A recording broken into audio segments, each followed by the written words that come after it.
It is 7 o'clock, and I'd like to call this meeting of the Urbana City Council Committee of the Whole to order. Will the clerk please call the roll? Ms. Wu? Here. Mr. Evans? Here. Ms. Hersey? Ms. Colasetti? Here. Ms. Bishop? Ms. Wilkin? Mr. Quisenberry? Here. Mayor Marlin? Here. The first item is approval of the minutes of the previous meeting from August 12th, 2024, City Council minutes. Is there a motion? So moved. Is moved by Mary Alice. Is there a second? Second.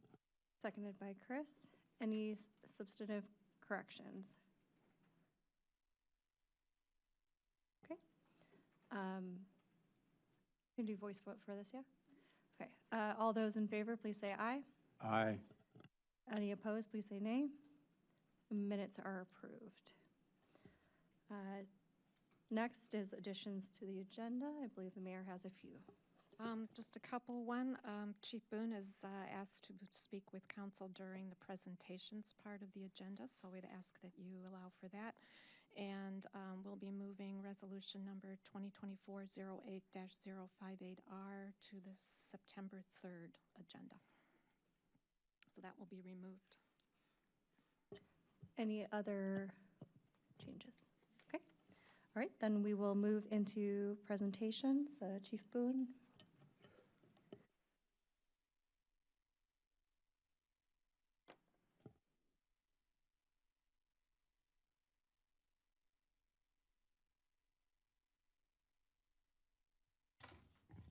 All right, can you hear me?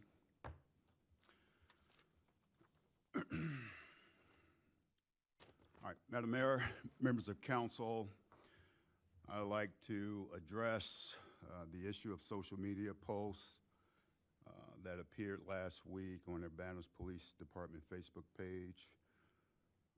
The post was in response to an earlier post by a concerned citizen regarding a call received by the department that made an allegation of criminal activity. The post made by a member of UPD on the department's Facebook page, as I've expressed it, had highly offensive tones to it and should have never been made in the first place. On Friday, City Administration and I launched an investigation to both UPD's initial response to the report that was made to UPD, as well as the internal Facebook posts. So at this point, I can share with you the following. I want to underscore again a heartfelt apology on behalf of the women and men of UPD with respect to how this whole situation unfolded. I want to apologize to the person that made us aware of this incident, as well as the family and the concerned citizen that initially posted the information on Facebook. The Facebook post was removed on Friday. I released a statement characterizing the Facebook comments as inaccurate, unprofessional, and inappropriate. On Friday, myself and staff members, I should say, met with the concerned citizen and the family and gained valuable information that led to an arrest of the individual that attempted to accost this young lady. She was an extremely brave young lady, and I commend her and her parents in how she handled that situation for such a young age. Speaking to her face-to-face with her parents as well as a father, I'll just say I was very disappointed in how we first addressed the allegation. Facebook, although I'm not a user, it's not a place for us as an organization to punch down. We should never punch down. It can be beneficial if used correctly, but in this instance, we lost that opportunity.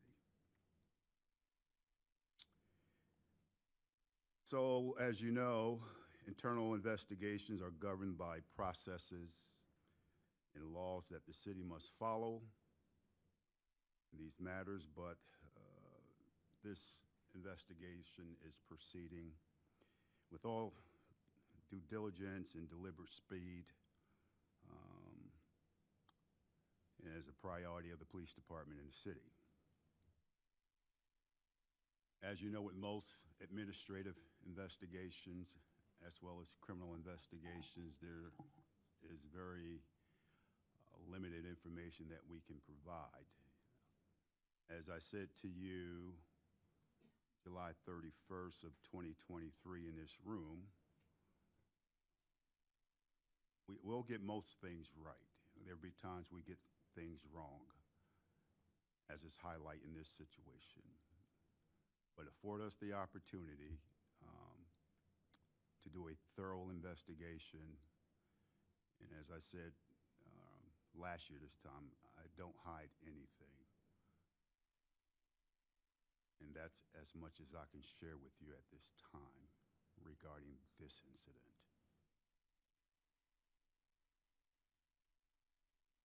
Thank you.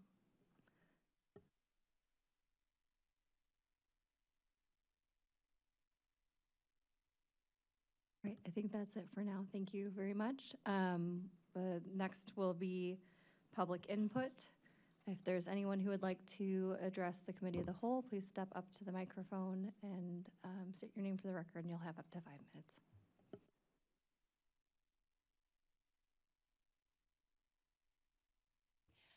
Good evening. My name is Elizabeth Soteropoulos. I've spoken here before. I was one of the people who was advocating for no increase in the police budget a few weeks ago. I came specifically to talk about the incident that Chief Boone just talked about. I can't speak on behalf of anybody. I can't speak on behalf of the child who was impacted by this or her family. I hope that something substantial can be considered and learned from this experience, and that is that children experience sexual violence and sexual assault, sexual threats all of the time, not only children but women too. And we are frequently not believed when we go to the authorities, when we tell people. And this is another example that just happened. We can see the consequences of it. And so I hope that we don't rush past this situation, that we really consider what has happened. I hope the police department and the entire city of Urbana, as well as the city of Champaign, can learn from this so that this doesn't happen again, and that we recognize that children's rights are human rights. Thank you. Thank you. Anybody else would like to address the council? Please come up to the microphone.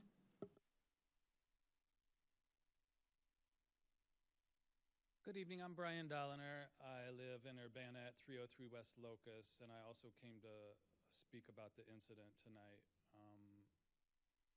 The child who was involved in this incident played with my child, taught him how to swim at Crystal Lake Pool. So I was, disturbed to hear what happened to them. I wanted to make the point here that, often we are portrayed as outsiders, as part of a vocal minority, and as if we speak about these issues in the abstract. But these are issues that are very close to us, to our family, to our loved ones, to our friends and neighbors. And that's why we would come here, so often, taking time out of our nights to come address these kind of issues. I'm also a journalist. I filed a FOIA request tonight for information regarding any disciplinary incidents that unfold still I'd like to know who sent that email and posted on Facebook, really insulting the local community member who exposed this story. I think it is of public importance that the public know everything that happened as this incident unfolded. Appreciate the chief coming and speaking publicly and addressing the situation tonight. And thank you for your time.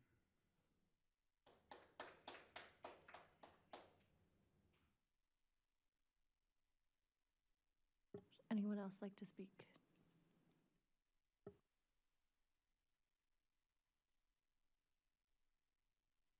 Hello, City Council. This is Sarah Nixon. I have lived in Urbana and I work in Urbana.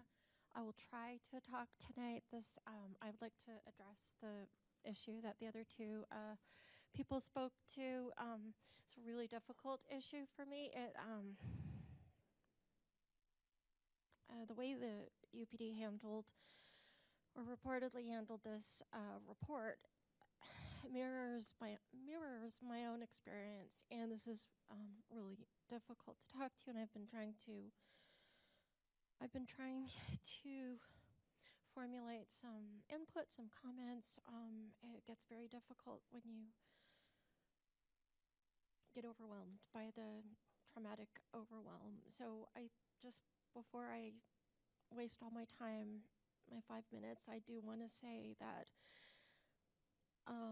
Urbana, I've said this before, Urbana's lucky to have Chief Boone, and when I read the chief's official statement, reading the official statement today made me cry, and it is hard to make me cry.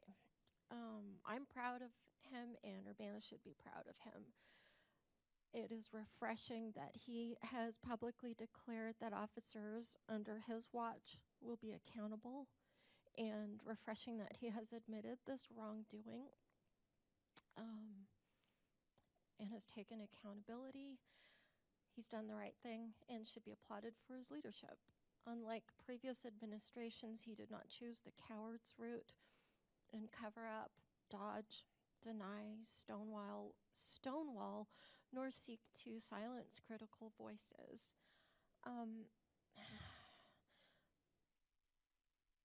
The culture of policing generally and here at UPD is often negligent when it comes to violence and other criminal harm against children and women. And that is not what victim-centered policing looks like. And the main point that I would like to make is that Urbana needs to be thinking about and bringing about a change in how its police culture operates and how its officers and employees are trained and educated and, for lack of the right word, weeded out at the door for the toxic bias and toxic attitudes they may be bringing into the department. Children need to be believed.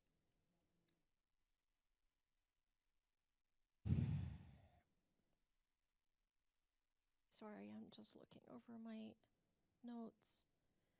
This child, it took just a quick Google to discover that the perpetrator in this case has prior convictions for doing the same thing and served, I think, 60 days in jail and is currently on probation. And that tells you everything you need to know about how safe, or at least how seriously probation is either funded or overseen.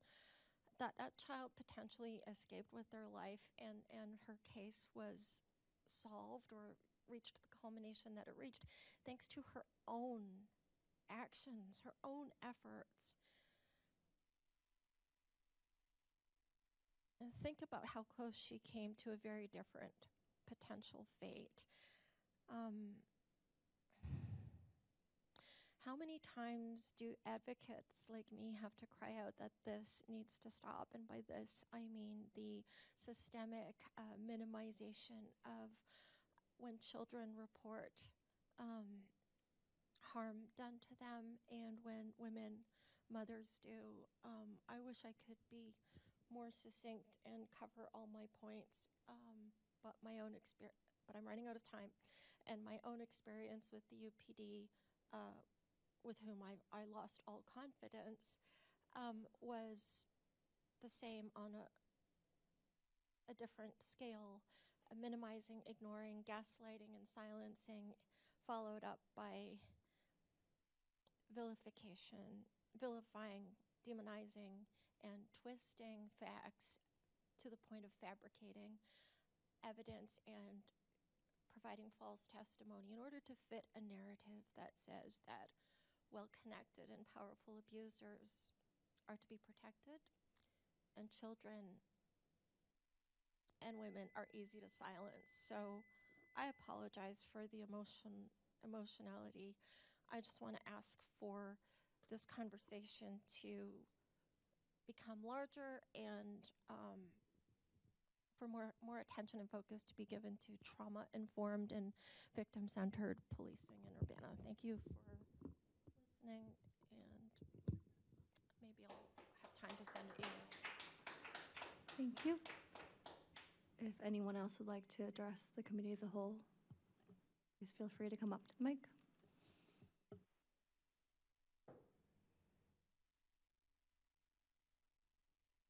Hi, my name is Karen, and I live in Champaign, but I spend an awful lot of time in Urbana for a lot of different reasons. Urbana is a great town. I just want to say that it's kind of odd that a typical police force will say, oh, it's one bad apple, or it was two people who made mistakes. So sorry. And not ever blame the training, the lack of training, or the lack of the quality of the people that they hire. Oh, darn, one of our police officers in Urbana raped a woman. Darn. And our insurance will pay for it because the civil action against him. It's not one bad apple. There is a culture problem.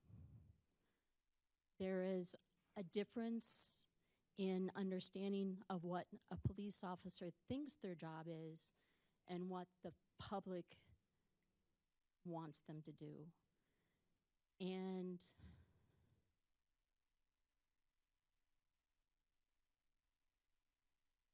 if the person who was targeted on Facebook by a police officer or someone with responsibilities for the Urbana Police Facebook page targeted someone else who wasn't my friend, someone else who wasn't well connected, someone else who didn't have connections to people who knew what to do, who didn't talk her through things, who didn't listen to her. This would have not ever been known by the mayor, by the city council, by the police chief, because she would have been scared to do anything. The mother of the child was so scared. The child, an 11-year-old girl,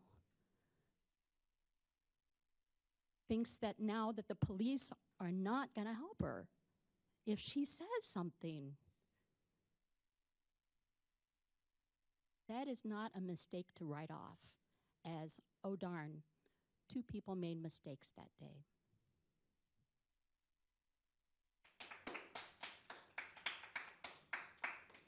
Thank you.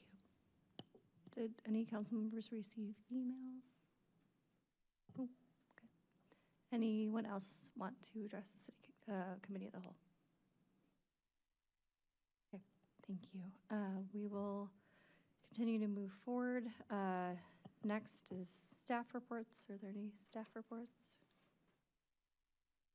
I'll just give a brief update, which is that we're back in business on curbside recycling and multifamily recycling. Really just had the 1 week delay and we're working through the contracting issues to get on a more stable footing in the long term, but just want people to know that we're back on the regular schedule. Thank you. James? And that's with our previous contractor? Yes, that's with the existing contractor. We sorted through the contracting issues that we had with them. Okay, we'll move on to new business. The first item is resolution number 2024-08-056R, resolution approving and authorizing the execution of an Urbana Home Consortium subrecipient agreement regarding the use of home funds on behalf of the City of Champaign, Illinois, Bristol Place Seniors FY 2024-2025, and Braden Belcher is here from Community Development.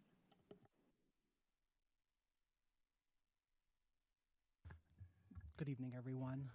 The next two resolutions on your agenda both pertain to the Bristol Place Seniors Project.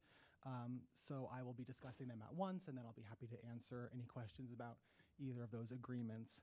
Staff are requesting that the Committee of the Whole forward both of these resolutions to the City Council consent agenda. These resolutions authorize staff to execute two agreements, one between the City of Urbana and the City of Champaign, and one between the City of Urbana and Bristol Place Seniors LP, which is an Illinois limited partnership. Under the terms of the agreements, Urbana, as the lead entity of the Urbana Home Consortium, will commit up to $1,043,000 in prior year home funds for the construction of an affordable rental housing development for low-income seniors. The total project cost for Bristol Place Seniors is estimated at just over $19 million. So the Bristol Place Seniors residential development will consist of 60 one- and two-bedroom apartment units, and it will be located within the City of Champaign. Monthly rents, once the units are complete, will conform to HUD's rent limit guidelines. So in your memo, there is a table that lists those monthly rent limits. For a one-bedroom unit, rent will be limited to $885 per month, and for a two-bedroom unit, rent will be limited to $1,049 per month. And these rents will conform to HUD's rental limits throughout the affordability period, which under the terms of these agreements will be 20 years. Construction on Bristol Place Seniors is expected to begin this September 2024 with a targeted completion date of January 30th, 2026. The funds that we are proposing to commit through these agreements come from the City of Champaign's portion of prior year home funds. The funds were designated to the City of Champaign in the Urbana Home Consortium's 2024-2025 annual action plan, and they were budgeted accordingly for affordable housing development. As the lead entity of the Urbana Home Consortium, Urbana is responsible for executing all agreements for home-funded projects, even if the projects do not take place within the City of Urbana. Committing these funds to Bristol Place Seniors won't impact any Urbana programs or projects. As I mentioned, since the funds had previously been budgeted for affordable housing development within the City of Champaign. So I'll just provide a little bit more detail about why there are two agreements in front of you tonight and kind of what they mean. So the first agreement is a subrecipient agreement between the City of Urbana and the City of Champaign, which functions essentially like an intergovernmental agreement between both cities. This subrecipient agreement outlines the roles and responsibilities of both cities. So Urbana has the responsibility to disperse the home funds for this project in the City of Champaign. Urbana will also take full responsibility for committing and expending home funds in accordance with HUD guidelines. Champaign also has responsibilities that are outlined in this agreement, and those are on page 3 of that subrecipient agreement. I will also introduce Jennifer Carlson, who is the Neighborhood Programs Manager for the City of Champaign. She's here with us tonight, and if there are any questions specific to Champaign's role, she can certainly provide more detail about that. The second agreement is between the City of Urbana and the actual developer that will be developing the site, Bristol Place Seniors LP. And that agreement covers the terms and conditions of actual funding that will be used for this project. And Jim Roberts is also here with us tonight. He's the manager of Bristol Place Seniors LP, and he can answer any questions relating specifically to the actual development itself. So with that, I'm happy to take any questions about either of these agreements. Are there any questions? Chris? Will the complex, I'll call it, be accepting housing vouchers? Yes.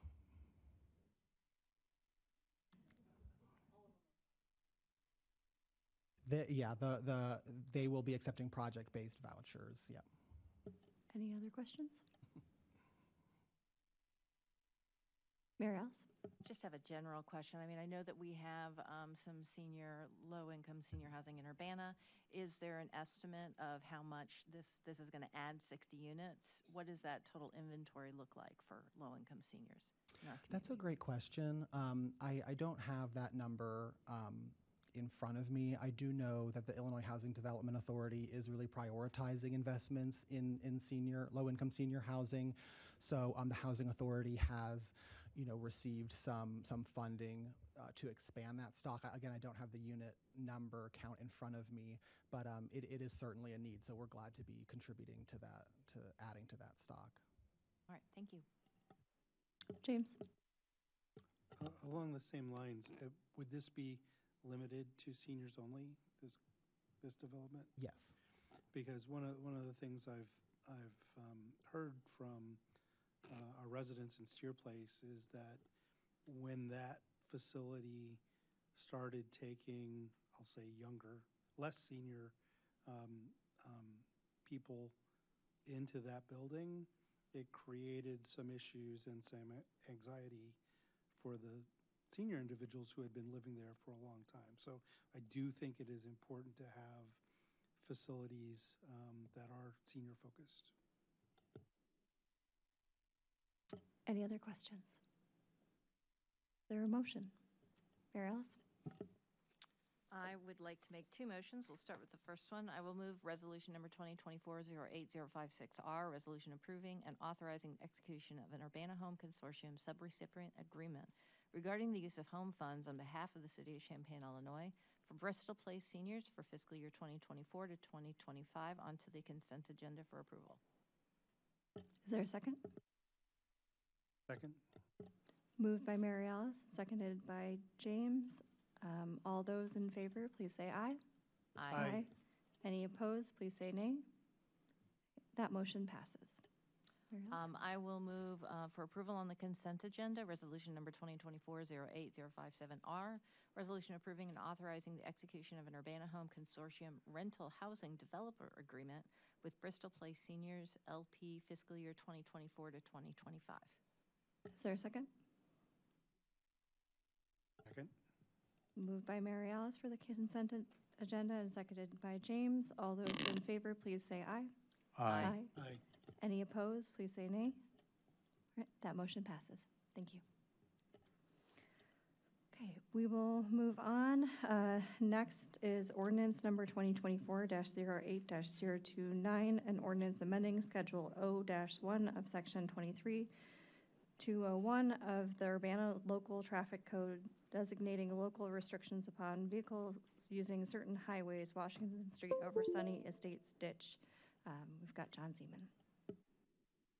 Okay. Good evening, Council. And this one will be pretty straightforward. We're actually going to remove something from City Code, which is kind of a joy. Our new city attorney might appreciate that. The short of it is that we had a bridge at this location, showing a map here of where Washington Street crosses a little ditch referred to as the Sunny Estates Ditch. It's west of High Cross Road, about half mile west. We had a bridge that was in pretty poor condition. We had to rate it down to 12-ton rating, which you normally want bridges to carry 40 tons, so that's pretty low. Replaced that bridge, got it back open to traffic by the end of 2023, and so really we're just now updating the books because we do have a schedule that lists our weight restrictions in City Code, and so this ordinance would just remove the weight restriction that we had put in place and get us back set for hopefully 75 years, fingers crossed. Pretty short presentation, but do let me know if there's any questions. Any questions? Is there a motion? Sure, I'll make another motion for the consent agenda. I will move ordinance number 2024-08029, an ordinance amending Schedule O-1 of Section 23201 of the Urbana Local Traffic Code, designating local road restrictions upon vehicles using certain highways on Washington Street over Sunny Estates Ditch. Didn't know it was named that way. Onto the consent agenda for approval. Is there a second? Second. Seconded by James. Any further discussion? Okay. It's been moved by Mary Alice for the consent agenda, seconded by James. It's not final action, so all those in favor, please say aye. Aye. Any opposed, please say nay. That motion passes. All right, next, we have resolution number 2024-08-059R, a resolution approving amendment to the Public Safety Records Management System, PSRMS, intergovernmental agreement. Good evening, everyone.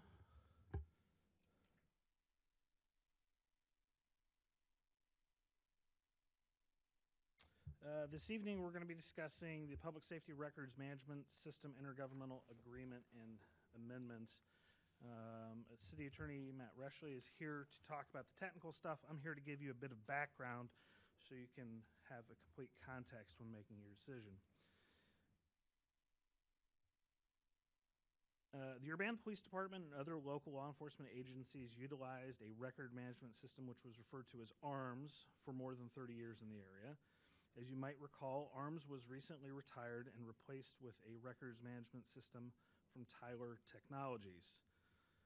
While ARMS was operational, it was governed by the ARMS Policy Board. The board was comprised of the chief law enforcement executive from each of the following agencies: the Champaign Police Department, the Champaign County Sheriff's Office, the Rantoul Police Department, University of Illinois Police Department, and the Urbana Police Department. Since the switch over to Tyler Technologies, the records management system is governed by the Public Safety Records Management System Board and the affiliated intergovernmental agreement we're seeking to amend this evening. Over the last 10 plus years, local agencies and the Champaign County Circuit Clerk have looked at various options to convert our old methodology of issuing uniform citation and complaint forms — most people think of those as traffic tickets, but they do more than just that — to what is often referred to as e-citations, which is really just a digital version of those forms. The benefits of the forms, which are discussed in your council packet and memo, are, in short, to reduce errors, to improve the efficiency by reducing the duration of enforcement contacts, to improve the safety for both community members and officers through reducing the duration of enforcement contacts, and to reduce staff costs associated with issuing, entering, and processing these forms. One of the primary considerations for not moving forward in the past has been funding. In recent conversations, the Champaign County Circuit Clerk has pledged a considerable sum, more than $350,000, to bring this change. They, of course, will enjoy the benefits of digitizing these forms from the archaic system of writing on carbon-copied forms and having to interpret officers' handwriting and then manually enter those pieces of information into their computer system. So, last week, the ARMS Policy Board did several things. The first was to ensure that the conversion from the ARMS system to the Tyler system was completed and there was no continued need for operation. The second was to confirm the remaining fund balance in the ARMS operating budget, which was $251,337.40. This remaining budget consisted of contributions from those 5 agencies that I mentioned before. That is not just the City of Urbana's money. Next, the ARMS Policy Board approved a motion to transfer the remaining fund balance to the e-citation account of the Public Safety Record Management System Board.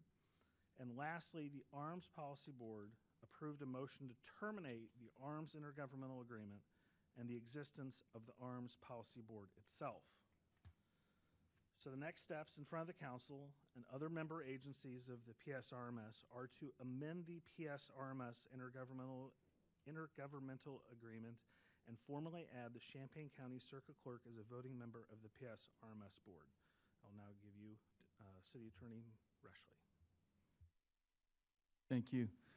Good evening, Mayor and Council. I'm just going to briefly walk you through the nuts and bolts of the amendments to the intergovernmental agreement. This intergovernmental agreement has existed in its present form since, I believe, 2020 was the initial adoption of it, and the member agencies that Deputy Chief Searles described have remained the parties to this agreement until now.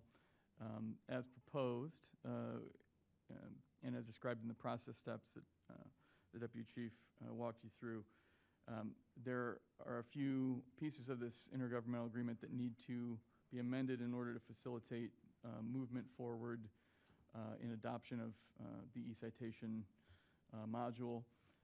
One of those is to amend one of the tiers of participation, I'll call them, in the records management system, the user agency tier. What these changes do is allow user agencies to add information to their records management system, which is something they were not previously able to do. And in part, that helps to facilitate the addition of the circuit clerk to the user agency tier and their ability to add information in should these changes be adopted. The user agencies, unlike the parties to the agreement, do not have a vote. So they're not voting members, but they do have the ability to add information into the record system. The next tier, the sort of the third tier, the lowest tier of participation, is called the read-only members, and that tier is a new tier, and it is what it purports to be. It allows agencies that are added as read-only members to see the information in the records management system, but with a couple of narrow exceptions, they're not able to add information, and they also don't have a vote, so they're not voting members either. An example of what might be a read-only agency would be the state's attorney's office, for example. So they can see what's in the records management system. The rare exception would be when they would enter case disposition information or notes related to cases that have been adjudicated. But aside from that, they're only able to read the information that's in the system under these proposed changes. Really, what the amendments do is enable the existing parties to the agreement to add these tiers and these additional capabilities among the participating agencies. And to do so, they need a unanimous vote among the membership to add a new user agency or a read-only agency. And really with that, then the parties are able to move forward to add in, prospectively add in the circuit clerk and move forward with the e-citation adoption and implementation. And that really covers it. Those are pretty simple, straightforward changes, but it enables more robust sharing of information among the law enforcement agencies in the county and consistency among agencies and ensures that everyone is essentially singing from the same sheet. So that is it in a nutshell, and we'll take questions. Thank you. James. Thank you for this. I'm glad to hear the circuit clerk is contributing to this change. I know they're going to benefit by it, so it's not surprising that they would want this. There's a little bit of distinction between the language in the amendment and the way it's described in the resolution. In the resolution, it says, enable the county executive to designate the elected clerk of the circuit court to do this thing. In the amendment, it says the county executive shall. So we're not enabling him to do it. We're telling him you have to do this, is what I see in the amendment to the intergovernmental agreement. My understanding is that the county executive is the current representative for the county, and because the county executive isn't necessarily really going to be involved or be a party to this, he's turning his seat over to the county clerk. I get that. I'm just saying in the language of the resolution, it says we're letting him do this, but what we're really doing is saying you have to do this. We're requiring him to give that seat up to the circuit clerk until they're no longer the primary funder. Is that a fair distinction to draw?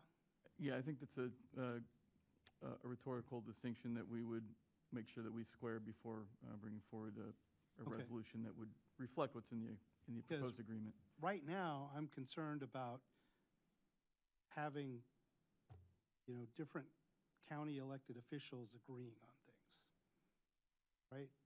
There's circumstances where we may say, this is how we want it to work, but because of conflict or other things that might not work out the way we want it to. I think the amendment to the agreement is clear because it says shall. This is what you have to do this. It's not may, it's shall. But the resolution says enable, and that's more of a may than a shall in my mind. Is that a fair question? Yeah, I think that's a good observation, and I think the distinction, probably the intention of the enable language is to say the change essentially creates Let them their do ability this. to do this, but everybody's in agreement that this is what's going to happen Today once they this are. language is adopted. So And we'll be sure to clear that up. All right, thank you. And then the other question I have is, do we have an estimate or an idea of how long it will be until the status of the circuit clerk being the primary financial supporter changes back? So I asked for financials from MECAD 911. They have, between the ARMS fund and the county clerk's fund, enough funds to cover 5 years of operations for the e-citation module.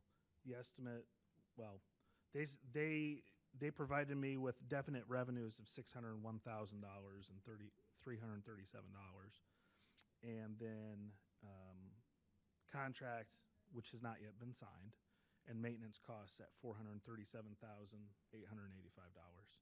Because I heard that we already have $250,000 that we're moving over, right? Right. And then I heard that the circuit clerk is putting in $350,000. Yes, they're So doing at some 350 and we're point- doing 251. At some point, when other groups have contributed another $100,000, essentially, So they're with- no longer the primary funder of the.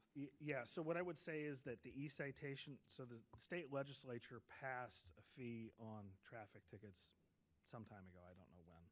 And so for every citation that's written, there's a portion of that fee that pays for this process. When do those lines intersect necessarily? I can't say, but I can say just on the monies that we have available to us now, we have 5 years worth of operating funds. But we anticipate maybe in 5 years, I'm guessing in a couple people years, will have to we're stop going to come back chipping in to, again, and yeah, my and guess then is that in a might few years, change. we're going to come back to the table and discuss this and figure Okay. out what the funding model looks like. All right, thank you. Any other questions? Is there a motion? All right, I'll make the last motion for the evening other than the closed session. All right, I will move resolution number 2024-08059R, resolution approving amendment to the Public Safety Records Management System, otherwise known as PSRMS, intergovernmental agreement on the consent agenda to the next city council meeting. Is there a second? Second.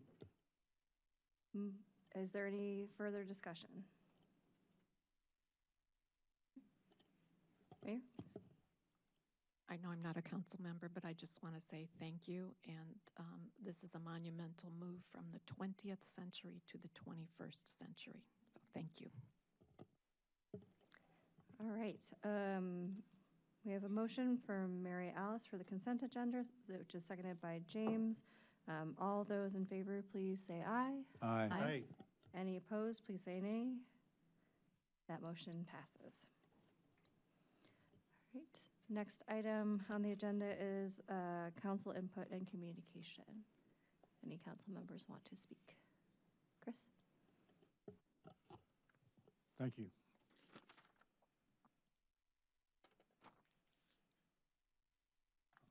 Having talked with the 11-year-old Saturday and her mother yesterday, I am pleased to report both are doing okay given the circumstances.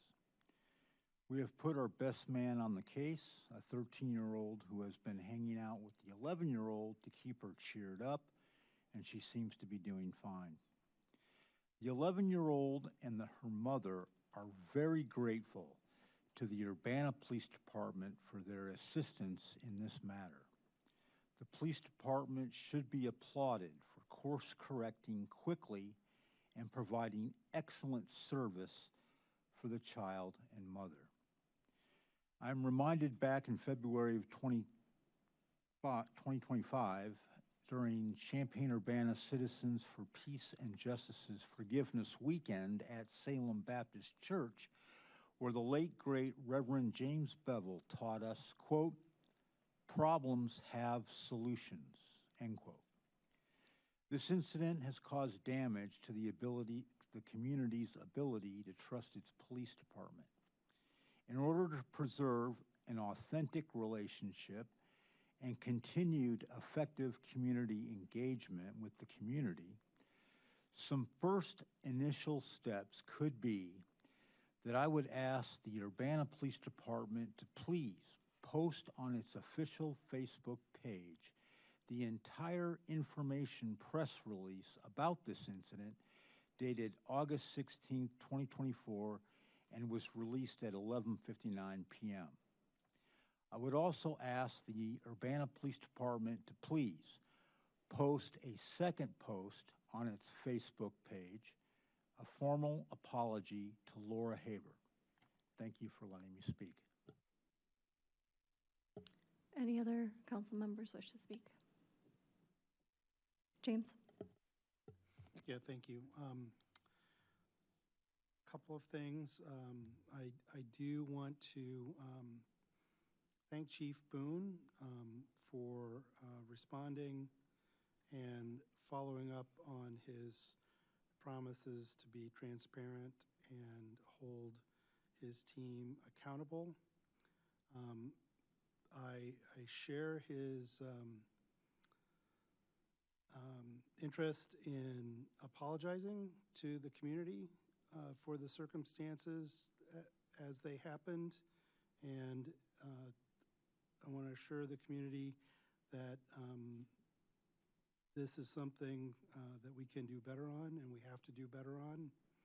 I'm looking forward to hearing what I can hear about the ongoing investigation and understanding what happened and how Chief Boone intends to course correct into the future. I'm also interested, because of the circumstances of this event, to understand a little bit more about how the arrest was able to happen, given I know we're not going to know everything about what was communicated, what the police investigation looks like. That's not necessarily public knowledge, but I'm curious what tools and what police work was brought to bear to so rapidly after the correction was achieved to identify this person who allegedly committed this act. I'm particularly curious to know if our neighbors in Champaign or the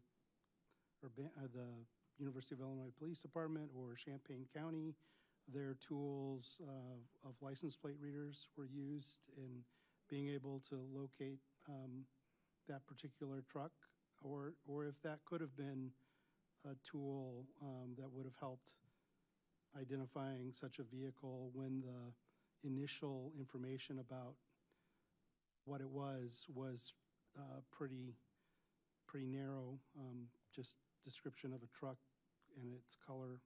So I think we need to move forward. I think we need to understand how we're going to change to address what happened, and I appreciate the efforts along those lines. Mary Alice and then Mayor Marlin. So I want to echo the sentiments of both James and Chris. This situation was very troubling, and the good news is that there was a good resolution at the end. But one thing that I was thinking about as the public came up and spoke, and as the chief was speaking, I've heard a couple of times where citizens have talked about how the Urbana Police Department, or any police department rather, doesn't really have a great way of dealing with small children. And I think that's something that we should pay attention to and think through. What can we do to help our officers understand how to best effectively communicate with children and listen to them? And I just don't want that kind of getting lost in the whole conversation that we're having about the investigation and so forth, which certainly needs to be addressed. But I just wanted to make that known. Mayor Marlin? A couple of things. First of all, James, in answer to your question about what evidence was used to lead to the arrest so quickly, there was a press release issued by State's Attorney Julia Reitz this afternoon in which she states that the child herself had her video running on her phone while she was walking home, and that was what led directly to the arrest so quickly. So thank goodness the phone was on and recording. I also wanted to say and emphasize again that Chief Boone hasn't begun the internal investigation into the response of the Urbana Police Department to the phone call regarding an attempted abduction.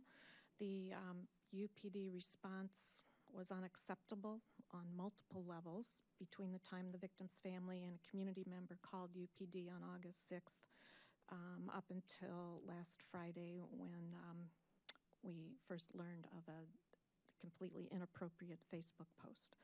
Over the weekend, I spoke with the child's mother, as well as Urbana School Superintendent Dr. Ivory Tatum. She stated that there are school counselors available and have been available today and throughout the week for students, and Chief Boone indicated that there were extra patrols on duty around the school campuses as well.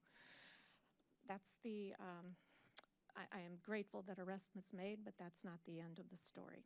So we've now begun to gather the facts through the administrative investigation so we can address questions and learn from mistakes. I want to remind everybody that the investigation is governed by processes, rules, and laws that we must follow as a city, but it will take place as quickly and as thoroughly as possible in order to address the questions and concerns, and it'll be based on transparency and accountability. Tonight, I want to specifically thank community members Laura Haber and Danielle Chenoweth, who provided assistance and support to the victim and her family, beginning with that first contact with UPD on August 6th and following up until the case was resolved. Their advocacy and concern represent collaboration, and it's the kind of community collaboration that is a necessary component for true community policing. So again, I'm grateful for their efforts. I'm also deeply sorry that Ms. Haber was called out personally in that social media post, and it frankly left me speechless. I have no way to explain it. It was just disrespectful, inaccurate, and unprofessional. But I do also know that that post doesn't reflect the Urbana Police Department as a whole, nor does it reflect the city or who we are as a city. So, one more sentence. We'll examine policies, procedures, and training and identify steps that can be taken to prevent a situation like this from happening again. The chief started today by updating protocol related to information releases and social media posts. So that's the first step, but it will not be the last. Thank you. Mayor Alice, would you please take the chair? I will take the chair. The chair recognizes Jaya. Thank you. I think Mayor Marlin said things more clearly than a lot of what's been said tonight. There's been a lot of incident and acknowledging something happened, and I think it's important that we name that we could have very easily lost a child in our community because of inaction. And I think, recognizing the courage of that child for telling someone that they trusted, for her mother reaching out for support, for that family reaching out to support from individuals who they trusted when our police department did not appropriately respond, and for our community, specifically one community member being willing to say this wasn't okay. The subsequent response from our department, specifically through that social media post that has been referenced, was wildly inappropriate and harmful. And I think it's important to hear, you know, it was important for me, and I think for all of our community here, from Chief Boone tonight, from the mayor tonight, and I will say a number of council members, myself included, have sent a significant list of questions that we still expect to have full answers to, recognizing that this is an important step in making sure that there is closure on this matter, and we look at where those failures occurred and how we do things differently going forward. I appreciate the things that I have heard from the mayor. We had a conversation. I appreciate Councilmember Evans keeping me updated in terms of concerns that he heard. I know that local nonprofit organizations as well as community individuals have been alerted to the potential need for additional support, because this is no small thing, and I fully intend to continue to ask for more information. I believe it's been pretty clear and forthcoming without those prompts, and I hope to continue to see that. But this community, our community, deserves to feel safe. And this kind of thing, aside from the initial frightening, terrifying event that happened to this child, the subsequent response is going to do anything but keep folks safe. But I do think that we have a process towards healing that is possible, and I appreciate the steps I've seen so far, and look forward to continuing to hear where we are in terms of resolving the very clear issues that are at stake here. So thank you. And I will relinquish the chair back to Joe. Thank you. All right. Next item is closed session per ILCS 120/2C2 collective bargaining negotiations. Is there a motion to go into closed session? I'm just going to go 5 for 5 here. I will move that we go into closed session for ILCS 122C2 for collective bargaining negotiations. Is there a second? Second. Okay. We'll move into closed session. And we will adjourn immediately after closed session. Just kidding, we have to vote. All those in favor, can we do a voice vote? Okay, all those in favor of going into closed session, please say aye. Aye. Aye. Wait, roll call? Miss Wu. Huh? Roll call. James says Yes. it has to be roll call. Yes. Mr. Evans. Yes. Ms. Colasetti. Yes. Mr. Quisenberry. Yes. Okay, that motion passes. We go into closed session. Is there a vote to come out of closed session, or motion? Motion, sorry. I will move that we come out of closed session. Is there a second? Oh, very much second. So moved by Mary Alice, seconded by Chris. All those in favor, please say aye. Aye. Any opposed, please say nay. That motion passes. With no further business in front of this committee, this meeting is adjourned.